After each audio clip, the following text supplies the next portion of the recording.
Welcome to subscribers of target 100 mathematics. हाँ जी, 12th class. आज हम 2026 का सैम्पल पेपर करने वाले हैं। सबसे पहले हम सेक्शन ए के क्वेश्चंस करेंगे। क्वेश्चन नंबर 1, कोस इनवर्स -1/√2 की प्रिंसिपल वैल्यू बतानी है। इसके लिए हमें पता होना चाहिए कोस इनवर्स -x का रूल जो होता है pi minus cos inverse x। Okay, ये रूल हम यहाँ अप्लाई करेंगे। Pi minus cos inverse 1/√2। अब 1/√2 कोस में वैल्यू होती है कोस पाई/4 पर। कोस इनवर्स और कोस कैंसिल हो जाएंगे। पाई माइनस पाई/4 की वैल्यू 3π/4।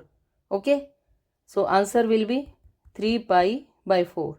नाउ सेकेंड क्वेश्चन, ये मैट्रिक्स कौन सी है? जब आप इस मैट्रिक्स का ट्रांसपोज करेंगे तो -1 के इक्वल आएगा। देखिए, डायगोनल पोजीशन पर 0 है, यहाँ -5, ये 5, 8 -8 12 -12। ऐसी मैट्रिक्स होती है skew symmetric matrix. Third question में हमें ये डिटर्मिनेंट गिवन है, ए इनवर्स कब एग्जिस्ट करेगा। इसकी कंडीशन क्या होती है कि ए का डिटर्मिनेंट 0 के इक्वल नहीं होना चाहिए। तो यहाँ से हम कैलकुलेट करेंगे डिटर्मिनेंट। 2 × 6 - 5 minus lambda 0 - 5 -3 0 -2। ये determinant not equal to 0।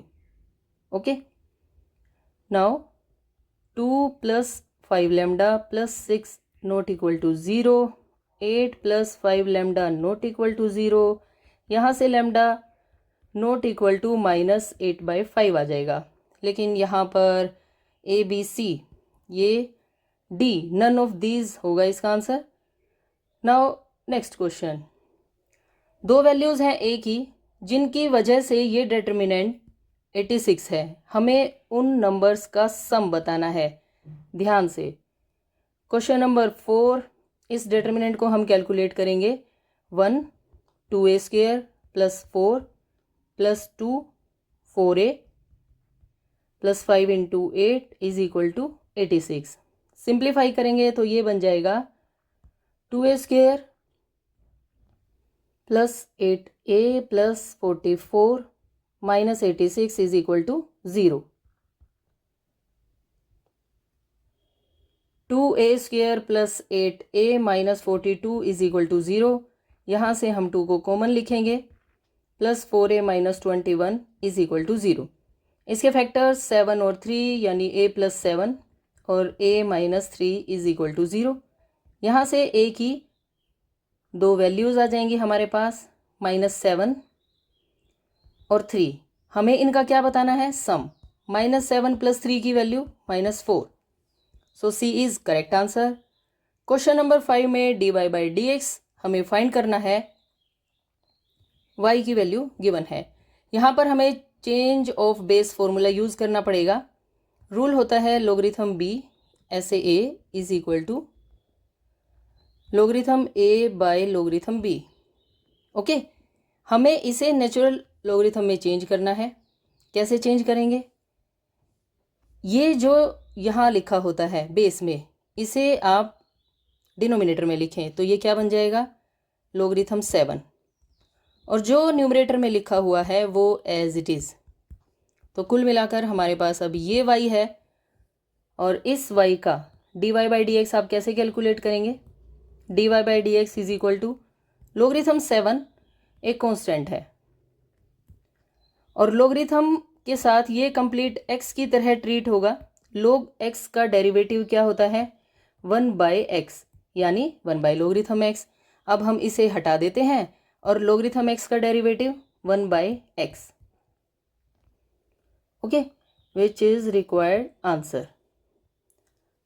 Question number 6 में हमें डेरिवेटिव बताना है f का विद रिस्पेक्ट टू g। बड़ी ही सिंपल सी बात है। fx = cos inverse 2x² - 1। ये होता है 2 कोस इनवर्स x का फॉर्मूला। ओके, इसका रूल ये होता है। यहाँ से हम df/dx यानी f' कैलकुलेट करेंगे। ये क्या बन जाएगा, कोस इनवर्स का डेरिवेटिव क्या होता है, कोस इनवर्स का डेरिवेटिव होता है -1/√1 माइनस एक्स स्क्वायर। ये वैल्यू हम यहाँ अप्लाई करेंगे तो -2 1 माइनस एक्स स्क्वायर। जी क्या है हमारे पास, जी है कोस इनवर्स एक्स, तो जी डैश एक्स या D G by D x, simple, -1/1 minus x square का अंडर रूट। अब हमें क्या कैलकुलेट करना है, D F by D G. F वाली वैल्यू आपने न्यूमरेटर में लिखी और जी वाली वैल्यू डिनोमिनेटर में।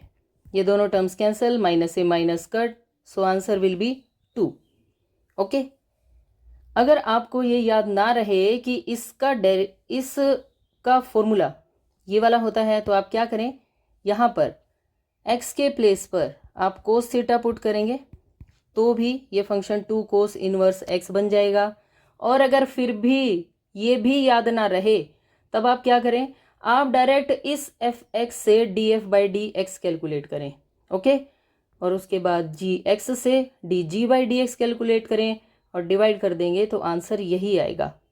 Okay, now question number 7, F x और जी एक्स की वैल्यू गिवन है, कौन सा डिसकंटिन्यूस फंक्शन होगा। जब दो कॉन्टिन्यूस फंक्शन होते हैं तो उनका प्लस माइनस और मल्टीप्लाई हमेशा कॉन्टिन्यूस होते हैं, तो डिसकंटिन्यूस कौन सा बचेगा, ये। आप चाहें तो जी को एफ से डिवाइड करके भी देख सकते हैं। ये आपने लिखा जी और हमने ये डिवाइड कर दिया ऐसे। डिनोमिनेटर आप अलग अलग करेंगे तो ये क्या बन जाएगा, x square by 2 into 2x plus 1/2x। एक x तो कैंसिल हो जाएगा यहाँ पर, यानी x/4 प्लस 1/2x। और ये वाला फंक्शन डिसकंटिन्यूस है at x is equal to 0 पर। Okay, question number 8, equilateral triangle की साइड्स इंक्रीज कर रही हैं, उसका रेट हमें दे रखा है 2 सेंटीमीटर पर सेकेंड। मैंने साइड को मान लिया a और इसका रेट ऑफ चेंज यानी dA/dt, इसकी वैल्यू है 2 सेंटीमीटर पर सेकेंड। यहाँ पर टाइम था इसलिए यहाँ t है, और क्योंकि ये साइड का रेट ऑफ चेंज है इसलिए ये साइड dA/dt। हमें find the rate at which the area increases, यानी हमें dA/dt की वैल्यू कैलकुलेट करनी है। एरिया √3/4a² होता है इक्विलेटरल ट्रायंगल का। dA/dt कैलकुलेट करना है तो √3/4 एज इट इज, और a² का डेरिवेटिव 2a, लेकिन साथ में dA/dt भी आएगा। ओके, √3/4 2a, dA/dt की वैल्यू है हमारे पास, ये हम यहाँ पर पुट कर देंगे।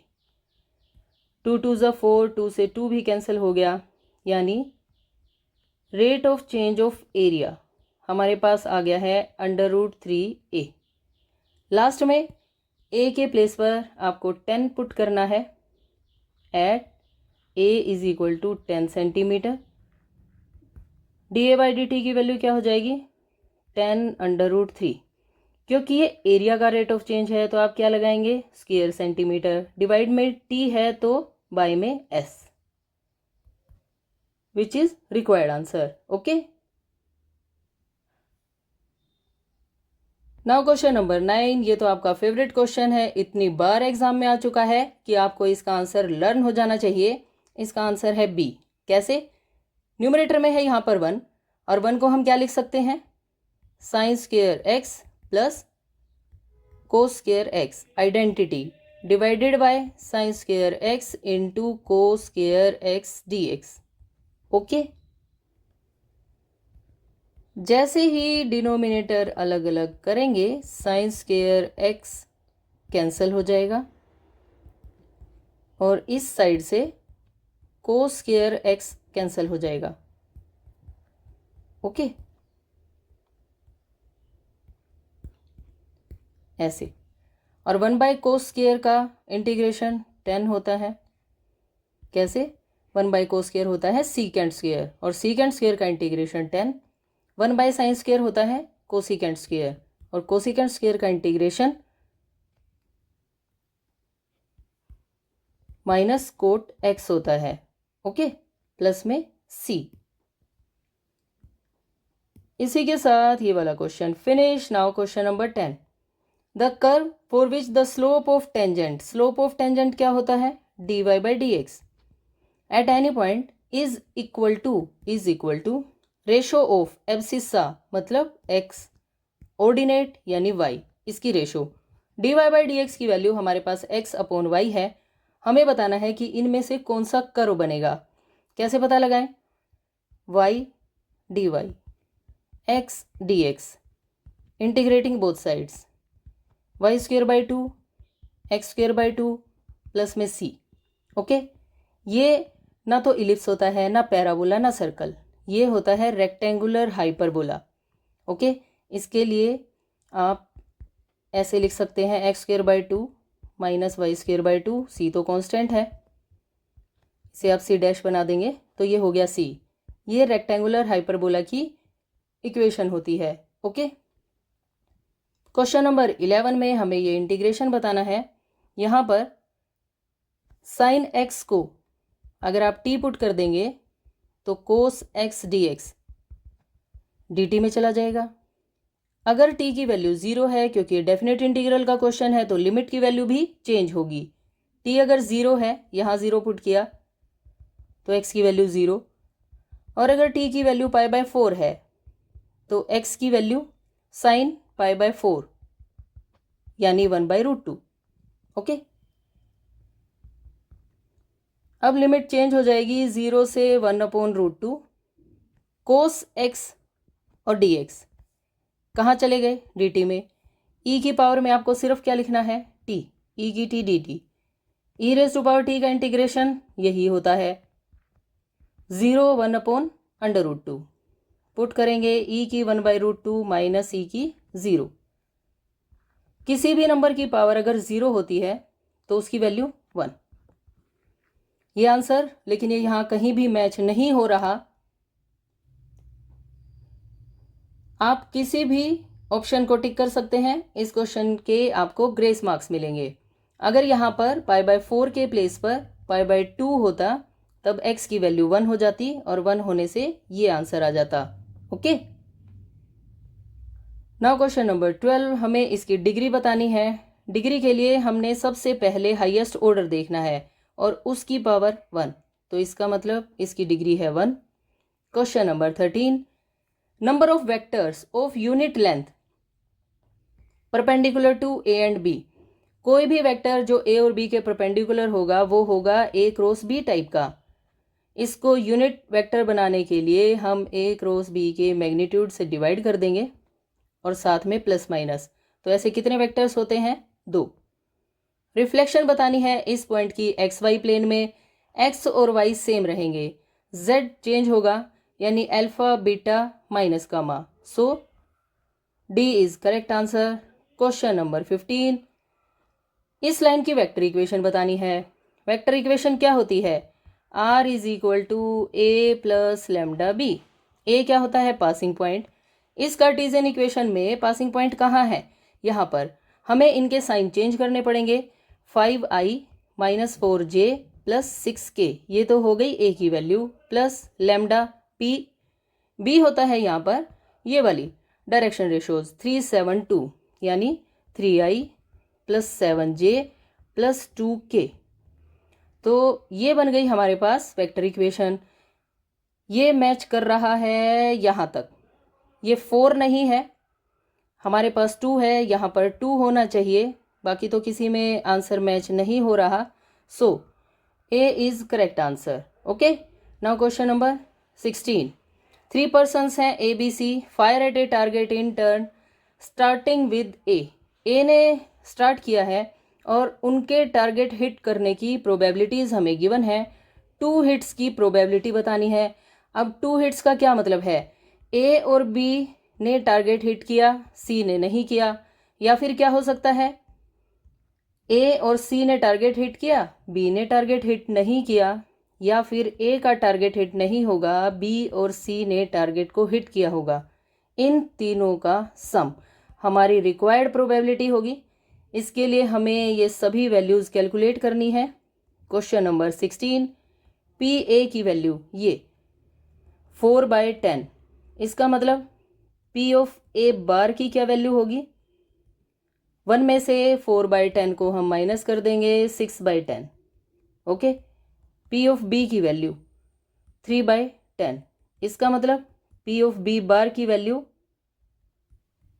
7/10। पी ऑफ सी है 2/10, इसका मतलब पी ऑफ सी बार, इसके टारगेट हिट नहीं करने की प्रोबेबिलिटी 8/10 हो जाएगी। अब हम इस वैल्यू को कैलकुलेट करेंगे तो हमें 2 हिट्स की प्रोबेबिलिटी मिल जाएगी। P of 2 hits is equal to A और बी ने हिट किया लेकिन सी ने हिट नहीं किया, plus P of a, p of b bar, p of c, plus P of A bar, p of b और पी ऑफ सी। ये सभी वैल्यूज़ हमारे पास ये यहाँ हैं, इन सभी को हम यूज़ करेंगे। पी ऑफ ए की वैल्यू 4/10, बी की वैल्यू 3/10 और सी के टारगेट हिट नहीं करने की प्रोबेबिलिटी 8/10। अगेन 4/10, अब की बार पी बी बार की वैल्यू लिखनी है 7/10 और पी सी की value 2/10। Okay, plus P of A bar यानी 6/10, बी और सी 3/10 और 2/10। ओके, इन्हें जब हम सिंप्लीफाई करेंगे तो हमारे पास आएगा 96/1000 प्लस 56/1000 प्लस 36/1000। कैंसिल करने की कोई ज़रूरत नहीं है, आप सिर्फ इन्हें ऐड कर लीजिए। 188 डिवाइडेड बाय 1000 यानी 0.188 is required answer. Okay, now question number 17, x और वाई की वैल्यूज गिवन है, हमें बताना है सेकंड डेरिवेटिव। सिंपल सी बात है, dx/dt की वैल्यू 2t और dy/dt की वैल्यू 3t²। यहाँ से पहले हम dy/dx कैलकुलेट करते हैं। 3t² न्यूमरेटर में, 2t डिनोमिनेटर में, एक t कैंसिल हो जाएगा, 3/2t। अब हमें कैलकुलेट करना है सेकेंड डेरिवेटिव यानी d²y/dx²। 3/2 तो एज इट इज़ रहेगा, लेकिन t के नाम का आपको dt/dx लिखना है। अब dt/dx कहाँ से लाएं? dt/dx आएगा यहाँ से, ये है dx/dt। dt/dx के लिए इसका रेसिप्रोकल कर देंगे 1/2t। So answer will B 3/4t। This is correct answer.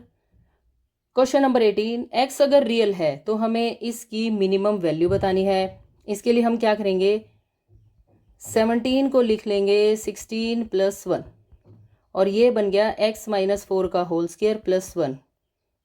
Okay, इस टाइप के क्वेश्चंस में अगर आप completing the whole square method लगाते हैं तो उससे क्वेश्चन बिल्कुल ईजी हो जाता है। अब इसकी मिनिमम वैल्यू क्या होगी? इसकी मिनिमम वैल्यू होगी 1। क्यों? अगर किसी ने x को 4 लिख दिया तो 4 - 4 तो 0 हो जाएगा। Okay, so value will be 1।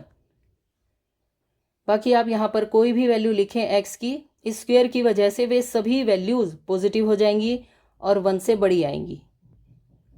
Now question number 19, if 2 events are independent then they must be mutually exclusive. ये बात बिल्कुल गलत है।